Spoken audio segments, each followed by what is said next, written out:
Bonjour, très heureux de vous retrouver pour ce deuxième petit live, le dernier ici où je suis quelques jours dans le Tessin.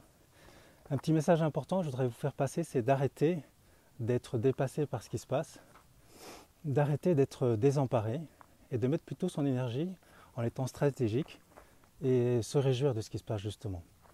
Alors vous voyez, je suis toujours ici dans ce lieu magnifique. C'est le 15 août et donc je me suis mis ici à côté de la statue de la Vierge Marie. Et là, vous voyez, là c'est l'église de Santa Maria del Sasso, ici dans le Tessin, c'est vraiment magnifique.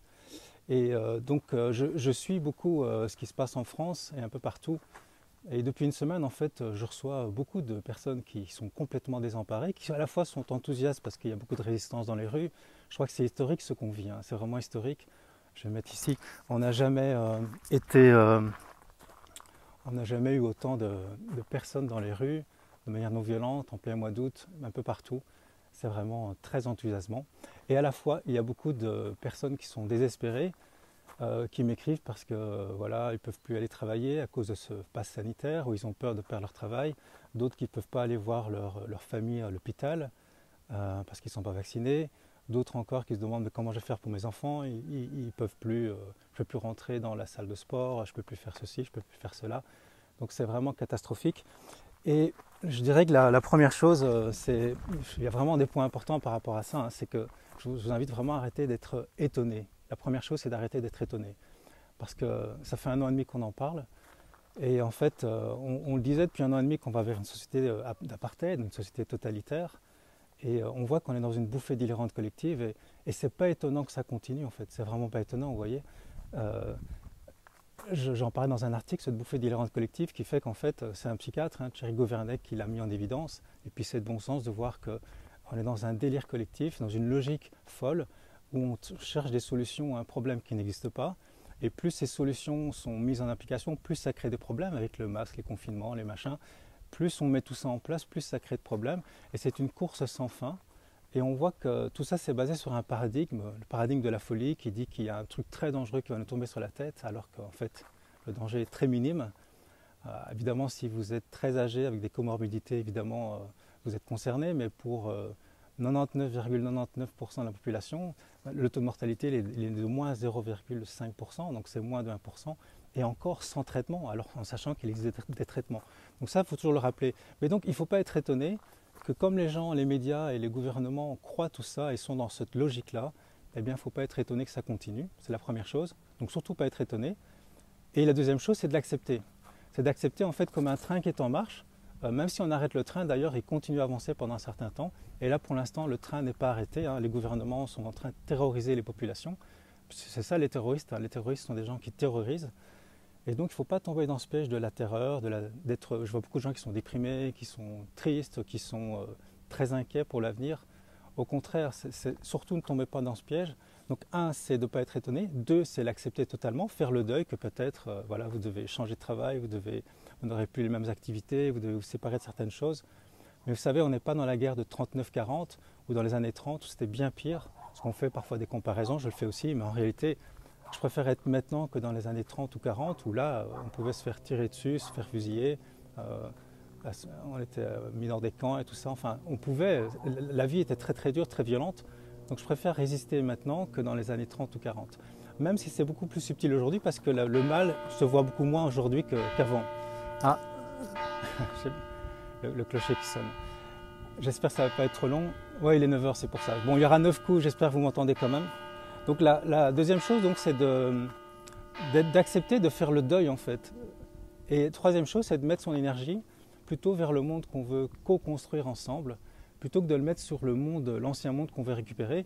Parce qu'en réalité, est-ce qu'on veut vraiment récupérer l'ancien monde, hein? C'est la question que je vous pose. Moi, je vous propose, c'est plutôt mettre 20% de notre énergie à résister contre cette folie, et puis 80% pour construire le monde vers lequel on veut aller, dans lequel on veut participer. On le voit, ce monde dans lequel on était avant, même si nous, on était un peu des nantis ici dans les pays en développement. On est chez nous, sur nos canapés avec Netflix, on est un peu endormi, on ne voit pas trop la souffrance de ce monde, mais en réalité, c'est un monde qui va, je vais le mettre ici, c'est un monde qui va super mal en fait, avec voilà, 25 000 personnes qui meurent de faim chaque jour, la corruption, veux-tu, voilà, c'est la corruption qui fait qu'il y a autant de folie aujourd'hui et que tout le monde obéit en fait à des consignes absurdes. C'est vraiment un problème de corruption. Et donc ce monde-là, est-ce qu'on veut vraiment retourner là-dedans? Bien évidemment que non. Donc il est beaucoup mieux de mettre son énergie dans la construction, j'essaie de me mettre comme ça, pour que tout le monde puisse profiter d'un monde où il y a vraiment la liberté, vraiment la fraternité. Et ça demande quoi? Ça demande de s'unir, de se connecter à des personnes qui ont déjà réfléchi à ça, qui vont dans cette dynamique. Et donc c'est tous les collectifs dont je vous parle depuis un an et demi, comme Bon Sens, comme Réinfo Santé, Réinfo Covid, Réaction 19, il y en a plein pour la Suisse, les Amis de la Constitution. Et si vous êtes de ceux qui justement avaient pris cette lucidité, cette conscience de ce qui se passe, c'est indispensable d'être dans ces organisations, vraiment je pense. C'est déjà une action entre guillemets de résistance, mais c'est surtout une action pour aller vers une société qui sera beaucoup plus intéressante. Et donc on va pouvoir construire une société à côté de cette folie, on va pouvoir construire une société où on va s'entraider entre nous, parce que tout seul on ne sait rien faire, construire des écoles, puisqu'on pourra peut-être pas mettre les enfants à l'école, donc on peut construire nous-mêmes des écoles qui sont beaucoup plus intéressantes. On apprend vraiment des choses intéressantes, des circuits courts pour l'alimentation, une monnaie locale, enfin il y a beaucoup d'idées. Il y a des gens qui réfléchissent à ça depuis plus d'un an et déjà depuis avant. Et donc c'est l'occasion d'aller vers ce monde nouveau et de mettre 80% de ton énergie vers ce monde qu'on va construire. Alors au début, évidemment c'est inconfortable parce qu'on n'a encore rien, mais c'est en train de se faire et vous pouvez être parmi les pionniers. Donc je vous invite à arrêter d'être étonné, accepter, faire le deuil, se connecter à ces associations, c'est super important, et être rentré dans la résistance, mais 20%, pas besoin de faire plus. Résistance, c'est de saboter le système. Si par exemple vous êtes fonctionnaire et vous devez envoyer des lettres pour dire que dorénavant les parents ne pourront plus rentrer ou les enfants ne pourront plus rentrer s'ils ne sont pas vaccinés dans telle activité, ben vous n'envoyez pas cette lettre. Vous sabotez, il y a plein de façons de saboter en fait, il y a vraiment plein de façons. Ça c'est 20%. Le masque, ben, vous le mettez pas. Moi j'ai pas mis le masque depuis un an et demi, je vous ai dit, hein, et puis parfois je dois sortir de certains commerces, mais je refuse en fait. C'est ma façon à moi de résister. C'est peut-être plus facile que dans les grandes villes, mais je connais des gens à Paris qui le font aussi. Chacun résiste à sa façon en fait. Et enfin, dernière chose, c'est finalement d'accepter, comme j'ai dit, de se connecter, de ne pas être étonné. Et dernière chose, c'est de se réjouir en fait. Parce que plus ça devient fou, plus on rentre dans une société d'apartheid, comme on le voit aujourd'hui, plus on peut se réjouir parce qu'on voit que c'est la fin d'un monde en fait. Et ça permet aussi à beaucoup de personnes de se réveiller, parce qu'il leur faut ça. Il y a des gens, ils ont un sommeil très profond. Ils ne voient pas qu'on est dans une folie sanitaire, dans une dictature, ils ne voient pas qu'on est dans une sorte d'apartheid. Et il faut un choc fort pour qu'ils se rendent compte, ah oui, non, mais c'est vrai quand même, il y a un truc qui ne va pas. Il y a des gens, ils ont besoin de ça en fait. La majorité est endormie, hypnotisée par les médias. Ils croient les médias, ils sont encore dans le monde des bisounours où ils croient que les médias sont honnêtes et que les gouvernements sont bienveillants. C'est leur paradigme.